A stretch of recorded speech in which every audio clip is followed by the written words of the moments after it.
Hello everyone, विभिन्न खालको educational कन्टेन्टहरू लिएर आउने गर्दछु। आज मैले असोज 1 गतेको गोरखापत्रमा प्रकाशित लोकसेवा सामग्री ल्याएर उपस्थित भएको छु। यस्तै किसिमको सामग्रीहरू तपाईको फोनमा निरन्तर प्राप्त गर्नको लागि यदि तपाईहरु यस च्यानलमा नयाँ हुनुहुन्छ भने च्यानललाई सब्स्क्राइब गरेर जोडिनुहोला। लागौं आजको विषयवस्तुतर्फ। आजको लागि पहिलो प्रश्न रहेको छ, नेपालको इतिहासमा पहिलो पटक महिला प्रधानमन्त्री बन्न सफल व्यक्ति को हुनुहुन्छ? सही उत्तर रहेको छ सुशीला कार्की। कार्की विक्रम सम्वत 2082 भदौ 27 गते प्रधानमन्त्री पदमा नियुक्त हुनुभएको थियो। त्यस्तै राष्ट्रपति रामचन्द्र पौडेलद्वारा नेपालको संविधानको धारा 64(4) को आधारमा कार्कीलाई प्रधानमन्त्री पदमा नियुक्त गरिएको थियो। त्यसअघि कार्कीले विक्रम सम्वत 2073 असार 27 देखि 2074 जेठ 24 सम्म नेपालको पहिलो महिला प्रधान न्यायाधीशको रूपमा कार्यभार सम्हाल्नु भएको थियो। भनेपछि नेपालको पहिलो महिला प्रधान न्यायाधीश पनि सुशीला कार्की नै हुनुहुन्थ्यो।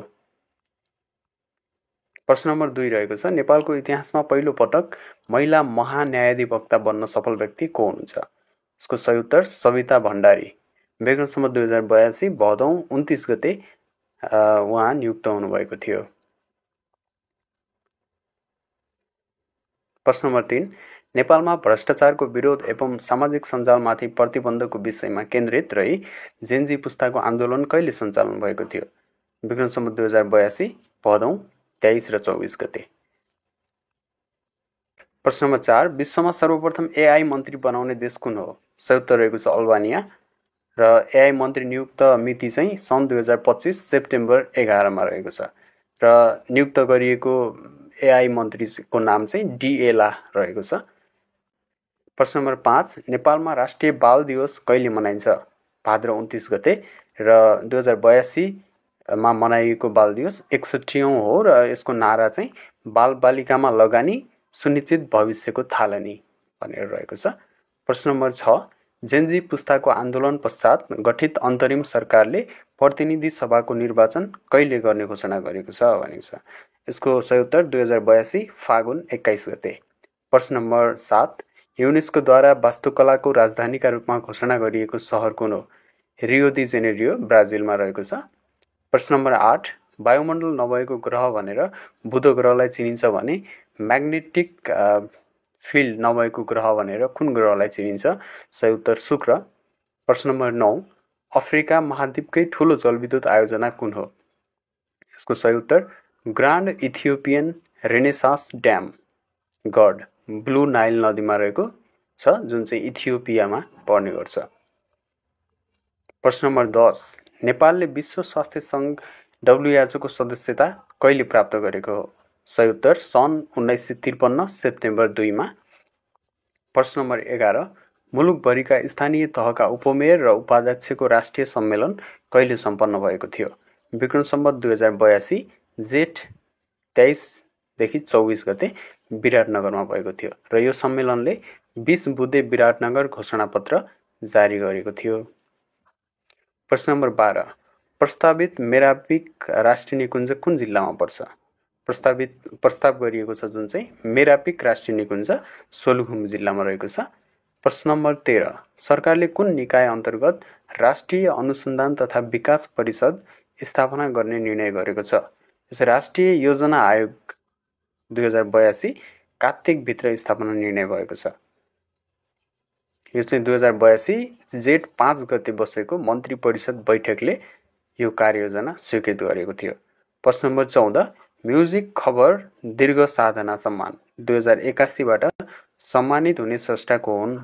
सही उत्तर गीतकार यादव खरेल। प्रश्न नम्बर 15, जितिया पर्व कुन क्षेत्रमा प्रचलन रहेको छ? तराई क्षेत्र। यो चाहिँ विशेष गरी मैथिली समुदायले मनाउने गर्छन्। तराईका जिल्लामा थारू तथा मैथिली महिलाले विशेष महावका साथ मनाउने जितिया पर्वमा जितवाहन भगवानको पूजा आराधना सहित कठोर व्रत पनि बस्ने चलन रहेको छ। प्रश्न नम्बर 16, बेल्ट एन्ड रोड साहित्यिक सञ्जालको स्थापना कहिले गरिएको हो? बेल्ट एन्ड रोड सन् 2021 सेप्टेम्बर 7 मा। प्रश्न नम्बर 17, युरोपेली मुलुक फ्रान्सको प्रधानमन्त्रीमा हालै कसलाई चयन गरियो? सेबास्टियन लेकोर्नु। प्रश्न नम्बर 18 कसुरजन्य सम्पत्ति व्यवस्थापन विभागको स्थापना कहिले भएको हो? विक्रम सम्वत 2078 असोज 12। प्रश्न नम्बर 19 अन्तर्राष्ट्रिय ओजोन तह संरक्षण दिवस कहिले मनाइन्छ? सेप्टेम्बर 16 र सन् 2025 को नारा चाहिँ from science to global action अर्थात् विज्ञानबाट विश्वव्यापी कार्यक्रमसम्म भनेर यो चाहिँ अन्तर्राष्ट्रिय ओजोन तह संरक्षण दिवस मनाएको थियो। बालन डी ओर अवार्ड 2025 को विजेता खेलाडी को हुन्? पुरुषतर्फ ओस्मान डेम्बेले जुन चाहिँ फ्रान्सका फरवार्ड हुन् भने महिलातर्फ आइताना बोनमती स्पेनकी। त्यस्तै अन्य विजेता अन्तर्गत उत्कृष्ट पुरुष टोली पिएसजीका रहे उत्कृष्ट प्रशिक्षक लुइस एन्ड्रिके, उत्कृष्ट गोलरक्षक डोनारुमा। प्रश्न नम्बर 2 नेपाल विद्युत प्राधिकरणको नयाँ कार्यकारी निर्देशकमा कसलाई नियुक्त गरियो? मनोज सिलवाल रहेको छ। विक्रम सम्वत 2082 असोज 5 गतेको मन्त्री परिषद बैठकले सिलवाललाई सो पदमा नियुक्त गर्ने घोषणा गरेको थियो। यसअघि कार्यकारी निर्देशक रहेका हितेन्द्र देव साक्यलाई भने जल तथा ऊर्जा आयोगका विज्ञका रूपमा नियुक्त गरिएको छ। प्रश्न नम्बर 3 रहेको छ सरकारले केन्द्रीय अनुसन्धान ब्युरो CIB को प्रमुखमा कसलाई चयन गर्यो? यसको उत्तर AIG मनोज केसी। प्रश्न नम्बर 4 जेनजी आन्दोलन विक्रम सम्वत 2082 भदौ 23 र 24 को सन्दर्भमा भएका घटनाको अनुसन्धानका लागि उच्च स्तरीय न्यायिक जाँचबुझ आयोग कहिले गठन गरियो? विक्रम सम्वत 2082 असोज 5 गते। असोज 5 मा बसेको मन्त्री परिषद बैठकले पूर्व न्यायाधीश गौरी बहादुर कार्कीको अध्यक्षतामा 3 सदस्यीय आयोग गठन गरेको थियो। सदस्यहरूमा पूर्व AIG विज्ञानराज शर्मा र कानुनविद विश्वेश्वर प्रसाद भण्डारी रहनुभएको थियो। त्यस्तै आयोगको कार्यविधि 3 महिना तोकिएको थियो। प्रश्न नम्बर 5 दुधकोशी 2 जलविद्युत आयोजनाको विद्युत उत्पादन क्षमता कति रहेको छ? 70 मेगावाट। आयोजना सोलुखुम्बु जिल्लाको थुलुङ दुधकोशी गाउँपालिकामा निर्माण हुने भनिएको छ। यो आयोजना 4 वर्षभित्र सम्पन्न गर्ने लक्ष्य लिएको छ। यसको लागत अनुमान करिब 15 अर्ब रहेको छ। भारतीय कम्पनीबाट नेपाली कम्पनीले स्वामित्व लिएसँगै दुधकोशी 2 जलेश्वर जलविद्युत आयोजनामा वित्तीय लगानी जुटेको। यो आयोजनामा लक्ष्मी सनराइज बैंक लिमिटेडको अगुवाई, एभरेस्ट बैंक लिमिटेडको सह अगुवाई र सानिमा बैंक लिमिटेडको सहभागितामा लगानी व्यवस्थापन भएको। विक्रम सम्वत 2082 असोज 5 गते यस सम्बन्धी सम्झौता पत्रमा हस्ताक्षर भएको थियो। प्रश्न नम्बर 6 लोकसेवा आयोगद्वारा विक्रम सम्वत 2082 असोज 5 गते राष्ट्रपति समक्ष पेश गरिएको आर्थिक वर्ष 81-82 को वार्षिक प्रतिवेदन अनुसार स्थायी रोजगारीका लागि सबैभन्दा बढी उम्मेदवार सिफारिस भएको जिल्ला कुन हो? यसको सही उत्तर रहेको छ जुम्ला। 2592 टोटल र पुरुष 1690 र महिला 902। सबैभन्दा बढी उम्मेदवार सिफारिस हुन सफल 5 जिल्ला जुम्ला, स्याङ्जा, गुल्मी, धनुषा र काठमाडौँ, जसमा स्याङ्जाबाट 92 जना, गुल्मीबाट 80 जना, धनुषाबाट 72 जना, काठमाडौँबाट 71 जना र जुम्लाबाट सबैभन्दा बढी 115 जना रहेका छन्। सबैभन्दा बढी दरखास्त पर्ने 5 जिल्लाहरू सर्लाही, धनुषा, बारा, महोत्तरी र रौतहट। सबैभन्दा न्यून दरखास्त पर्ने 5 जिल्लाहरू मनाङ, मुस्ताङ, रसुवा, रुकुमपूर्व र डोल्पा। सिंहदरबारको निर्माण कसको पालामा भएको थियो? सही उत्तर चन्द्र शमशेर। तत्कालीन प्रधानमन्त्री चन्द्र शमशेरको पालामा बनेको सिंहदरबार यसपटक समेत गरी 2 चोटि आगोको चपेटामा परेको छ। पहिलो पटक आगलागी भएको त्यसताका प्रधानमन्त्री कृतिनिधि बिष्ट थिए। दोस्रो पटक आगलागी विक्रम सम्वत 2082 भदौ 24 गते र प्रधानमन्त्री केपी शर्मा ओली हुनुहुन्थ्यो। जेनजी आन्दोलनको क्रममा भदौ सन् 2030 सम्म डिजेल र पेट्रोलबाट चल्ने सवारी साधन प्रतिबन्ध गर्ने घोषणा गर्ने राष्ट्र कुन हो? सही उत्तर रहेको छ आयरल्यान्ड। प्रश्न नम्बर 9 भैरव पुरस्कार 2082बाट सम्मानित हुने व्यक्तित्व को हुनुहुन्छ? सही उत्तर हास्य व्यङ्ग्यकार कृष्ण प्रधान। पुरस्कार राशि 1,11,111 रहेको छ र भैरव वाङ्मय पुरस्कार 2082बाट चित्रकलाकार हरिप्रसाद शर्मा सम्मानित हुनुभएको छ। यसको राशि 1,11,111 र भैरव प्रतिभा पुरस्कारबाट सम्मानित स्रष्टा विवश पोखरेल राशि रहेको छ रु 51,111। प्रश्न नम्बर 10, दर्ता भएका ट्रेडमार्क कति अवधिभित्र प्रयोग नगरे खारेज हुने व्यवस्था रहेको छ? 1 वर्षभित्र। प्रश्न नम्बर 11, राष्ट्रिय शिक्षा दिवस कहिले मनाइन्छ? असोज 2 गते। र यसको आदर्श वाक्य रहेको छ ज्ञान विज्ञान सिप उद्यम र मौलिकता, साझेदारी र प्रणालीगत सक्षमता। प्रश्न नम्बर 12, अन्तर्राष्ट्रिय साक्षरता दिवस कहिले मनाइन्छ? सेप्टेम्बर 8। सन् 2025 को नारा यो 59औं साक्षरता दिवस मनाइएको छ। Promoting literacy in the digital era, digital युगमा साक्षरताको प्रवर्धन रहेको छ। प्रश्न नम्बर 13, विक्रम सम्वत 2082 में प्रदान गरिने पद्मश्री पुरस्कार साहित्य पुरस्कारबाट सम्मानित हुने स्रष्टा को हुन्? पद्मश्री साहित्य पुरस्कार रहेको छ। यसको सही उत्तर रमेश भुसाल र कृति छालबाटो रहेको छ। पद्मश्री साधना सम्मानबाट सम्मानित रमा शर्मा, पद्मश्री गौरव पुरस्कार प्राध्यापक डाक्टर अभिनारायण सुवेदी। यी पुरस्कारको राशि जनै 3 लाख रुपियाँ रहेको छ। प्रश्न नम्बर 14, राजधानी विभागका अनुसार कहिलेसम्ममा सबैको हातमा ई पासपोर्ट पुर्याउने लक्ष्य रहेको छ? सन् 2030। प्रश्न नम्बर 15, भर्चुअल मुद्राको सुरुवात कुन देशबाट भएको हो? सही उत्तर रहेको छ जापान। प्रश्न नम्बर 16, नेपाल पत्रकार महासङ्घको पहिलो महिला अध्यक्षमा निर्वाचित हुने सफल सञ्चारकर्मी को हुन्? सही उत्तर रहेको छ निर्मला शर्मा।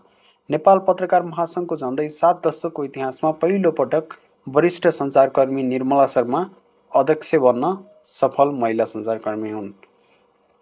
प्रश्न नम्बर 17, शरणार्थी र आप्रवासी सम्बन्धी राष्ट्रसङ्घीय सम्मेलन पहिलो पटक कहिले आयोजना गरियो? सन् 2016 सेप्टेम्बर 19। प्रश्न नम्बर 18, मानव बेचबिखन तथा ओसार पसार विरुद्धको राष्ट्रिय दिवस कहिले मनाइन्छ? भदौ 20। प्रश्न नम्बर 19, सुशासन पुरस्कार 2081 कसलाई प्रदान गरियो? अख्तियार दुरुपयोग अनुसन्धान आयोगद्वारा प्रदान गरिने सुशासन पुरस्कार 2081बाट रमेश धमाला कान्तिपुर टेलिभिजनका हुनुहुन्छ। त्यस्तै नवराज मैनाली नयाँ पत्रिका, टपेन्द्र कार्की नागरिक दैनिक र सविता अक्षामी नमस्ते खोटाङ.com बाट सम्मानित भएका हुन्। प्रश्न नम्बर 20, नेपाली कविताको क्षेत्रमा प्रयोगवादी धाराको सूत्रपात गर्ने कवि को हुन्? मोहन कोइराला। प्रश्न नम्बर 21, सन् 2025 सेप्टेम्बरमा ग्यालपद्वारा सार्वजनिक गरिएको ग्लोबल सेफ्टी प्रतिवेदन अनुसार विश्वकै सुरक्षित देश कुन रहेको छ? सही उत्तर रहेको छ सिङ्गापुर।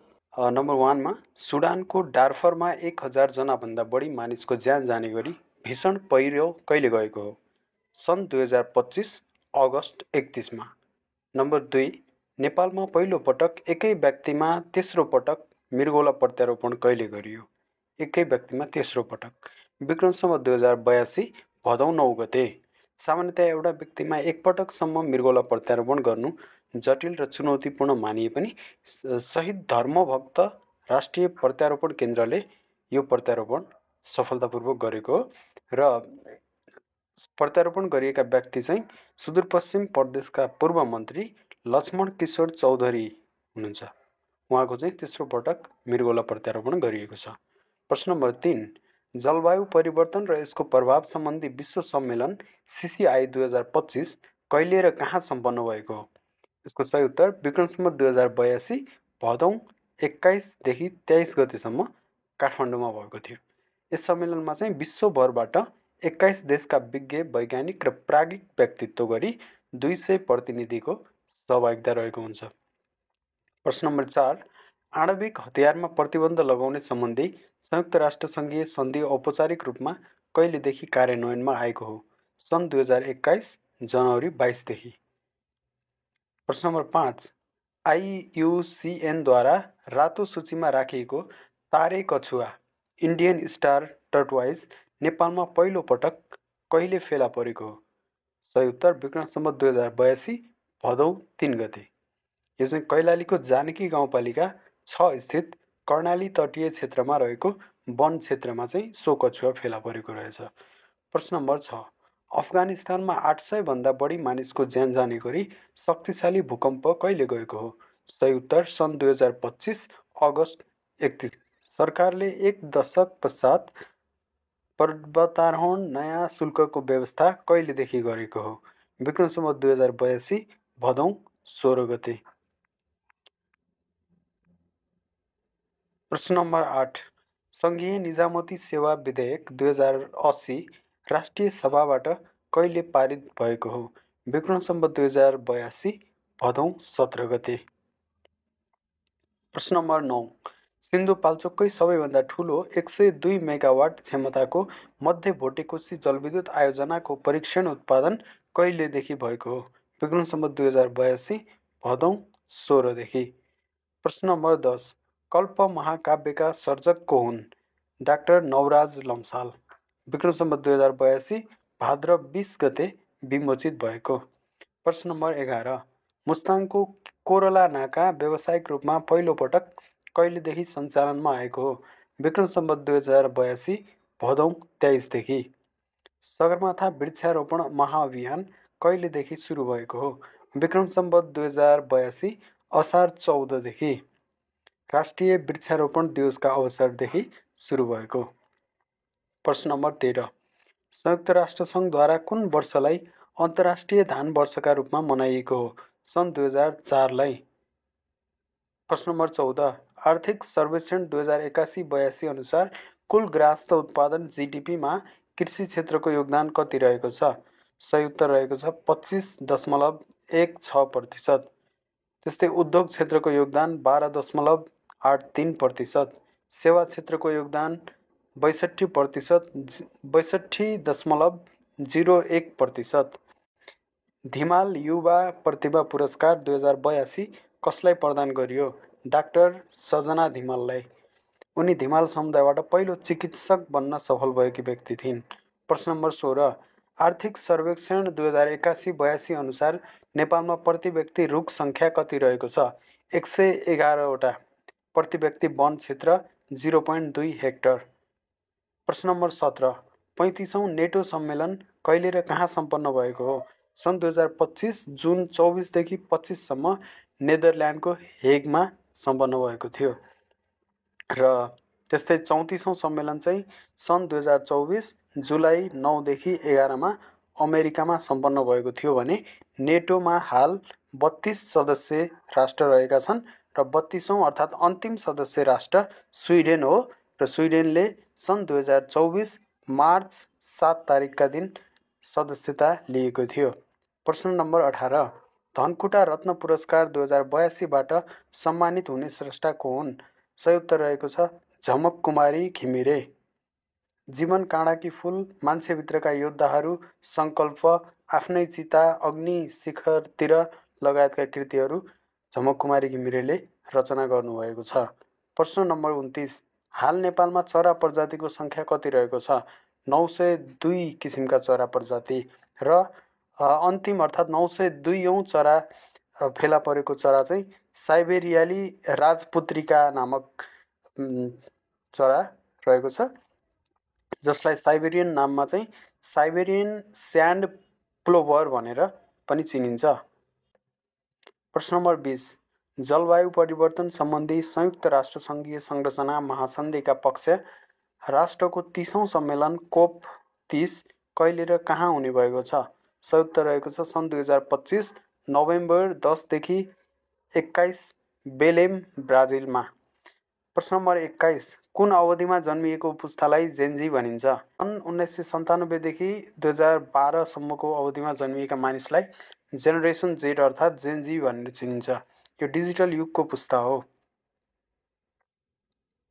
प्रश्न नम्बर 22 दोस्रो राष्ट्रिय आर्टिफिसियल इन्टेलिजेन्स सम्मेलन कहिले र कहाँ सम्पन्न भएको हो? विक्रम सम्वत 2082 भदौ 21 मा ललितपुरमा भएको थियो। नारा रहेको थियो AI and development bridging the gap building the opportunities. तपाईहरू यस्तै किसिमको सामग्रीहरू निरन्तर चाहनुहुन्छ भने यस च्यानललाई सब्स्क्राइब गरेर जोडिनुहोला। आजको विषयवस्तु हेर्नुभएकोमा यहाँहरूलाई धन्यवाद।